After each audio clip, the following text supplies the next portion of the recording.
Shark और चारा मछलियां। अपने शोध के दौरान एक समुद्री जीव विज्ञानी ने पानी से भरे एक बड़े टैंक में शार्क को डाला। कुछ देर बाद उसने उसमें कुछ चारा मछलियां डाल दी। चारा मछलियों को देखते ही शार्क तुरंत तैरकर उनकी ओर गई और उन पर हमला कर उन्हें खा लिया। समुद्री जीव विज्ञानी ने कुछ और चारा मछलियां टैंक में डालीं और वे भी तुरंत शार्क का आहार बन गईं।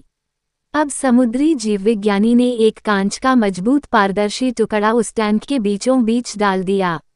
अब टैंक दो भागों में बंट चुका था। एक भाग में शार्क थी, दूसरे भाग में उसने कुछ चारा मछली डाल दी। विभाजक पारदर्शी कांच से शार्क चारा मछलियों को देख सकती थी। चारा मछलियों के देख शार्क फिर से उन पर हमला करने के लिए उस ओर तैरी, लेकिन कांच के विभाजक टुकड़े से टकरा कर रह गई। उसने फिर से कोशिश की, लेकिन कांच के टुकड़े के कारण वह चारा मछलियों तक नहीं पहुंच सकी।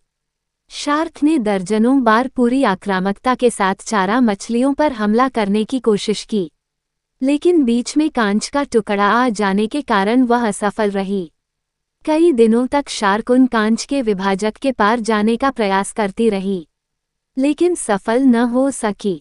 अंततः थक हारकर उसने एक दिन हमला करना छोड़ दिया और टैंक के अपने भाग में रहने लगी। कुछ दिनों बाद समुद्री जीव विज्ञानी ने टैंक से वह कांच का विभाजक हटा दिया, लेकिन शार्क ने कभी उन चारा मछलियों पर हमला नहीं किया क्योंकि एक काल्पनिक विभाजक उसके दिमाग में बस चुका था और उसने सोच लिया था कि वह उसे पार नहीं कर सकती।